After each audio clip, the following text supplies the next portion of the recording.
Good morning. It is 6:16 a.m. on Monday, February 1st, 2016. I'm Christiana Ellis and I just got up. This is 5 more minutes.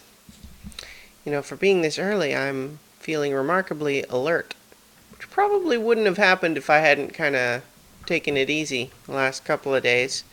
But given that I also ended up staying up kind of late last night, I was sort of expecting to be more tired, but it's probably just that I've sort of reset my sleep deprivation scale over the weekend. Excuse me. So I'm not going to be able to get away with continuing to stay up like that. Boy, the bedtime battle just never stops, right? It's like you think when you're a kid that it's like, oh, parents are so mean. They make me go to bed earlier than I want to. It's just not fair.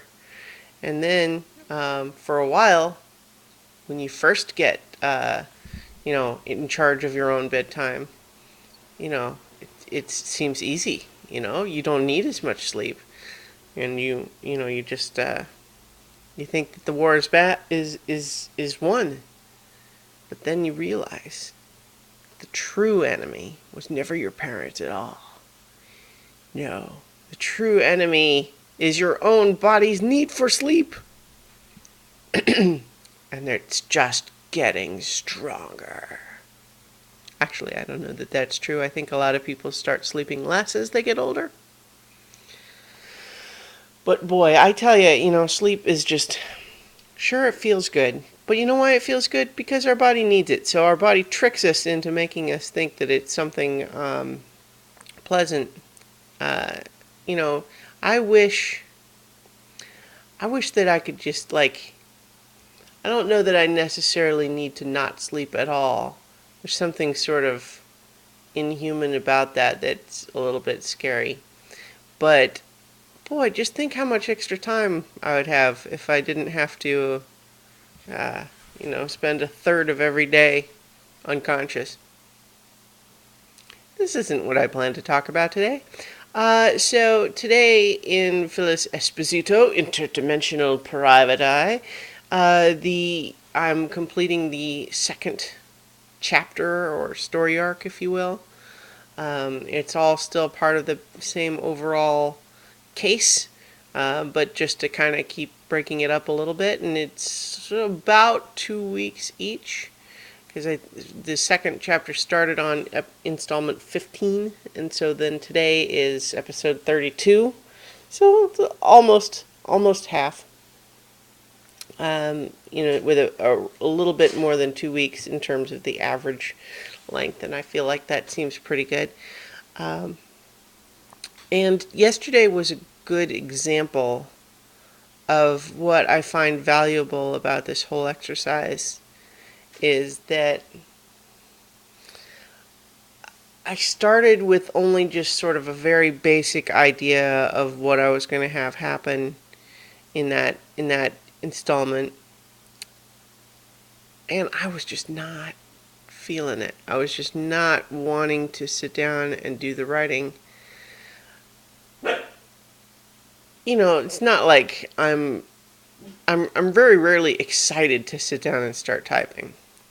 But yesterday in particular, boy, I was just doing anything I could think of to avoid putting words on the page.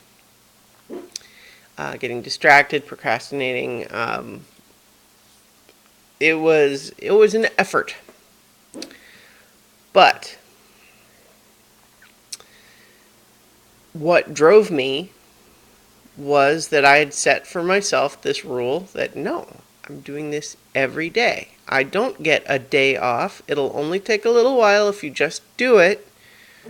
So just do it.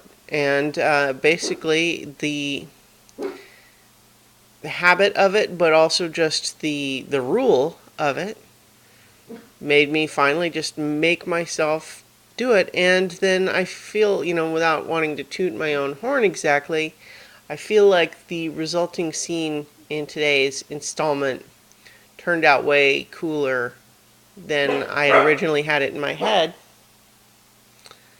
Luna disagrees, I think. What, Luna? You wanted a different version? Who knows what she wanted. Where was I? Who cares? Anyway, I basically, because when you just, the thing about writing is that, like, when you really just, you don't have to be feeling inspired. If you just make yourself do it, the inspiration comes. And that's a good lesson. It's something that I feel like I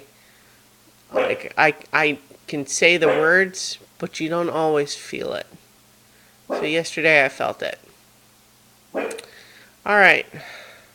I don't know what Luna's barking at, but she was very excited this morning. Anyone who is worried about her from her leg and her barfing last week, she's fine. She's fine. All right. So I will talk to you guys tomorrow for 5 more minutes.